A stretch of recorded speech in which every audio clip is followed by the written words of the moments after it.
Madam Speaker, I am pleased to yield as much time as he may consume to the ranking member of the National Parks, Forests, and Public Lands Subcommittee, Mr. Bishop of Utah.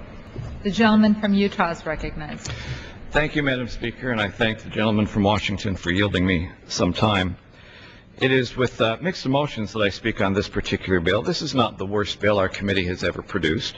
I mean, we have produced some real stinkers that we've hidden in other pieces of legislation. However, it is symbolic of the problem that this administration and leaders of this Congress have. We have a Secretary of Interior who, every time we wish to use federal land to actually help improve the lives of Americans or creating jobs, will always yell that we have a process we have to do. We cannot commit a rush to judgment. And now when we have a piece of territory, land that will be taken off the tax rolls in a territory that is in deep financial problems today, this historic cattle ranch is now considered something that we must hustle through the system. We just passed a bill, or voted on a bill, to solve problems in the wilderness areas of Idaho, which, if we had taken the time to see what was in there instead of rushing to create the most restrictive environment we can on this land in Idaho, we would not have needed the legislation.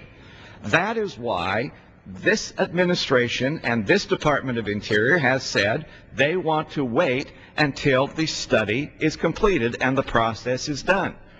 If one of the arguments in favor of passing this bill is we don't really know how much land we'll ultimately have and how much it will ultimately cost, that is a great argument to wait till the study is done and we figure out how much land we really want to have and how much it will ultimately be cost. But it is also symbolic of a deeper problem. This federal government already owns 650 million acres of land. 1/3 of this nation is owned by the federal government. Now think of that. 1 out of every 3 acres in this country is owned by the federal government. I have had 3 land transfer bills in the past few years here, and in each case, the land that was controlled by the federal government was land they did not need, they did not use, and in every case, they did not even know they had the land until a land title search pointed out that indeed it belonged to the federal government. Sometime you have to say enough is enough. The states with the biggest problem in funding their education system are found in states that have a predominance of public lands. It is a one-to-one relationship between states that have that problem. In my state of Utah, only 18% of the state is in private property. The governor of Utah controls 18%.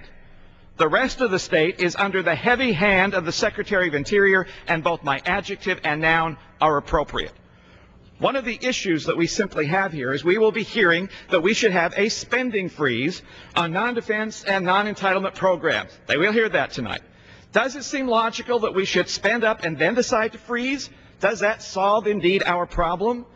As I said before, this particular bill, which will probably cost $50 million, give or take $50 million, this particular bill is not necessarily bad in and of itself, but it is symbolic of the problem that we have, that we do not have a large-scale picture of what this nation should control, should own, should do.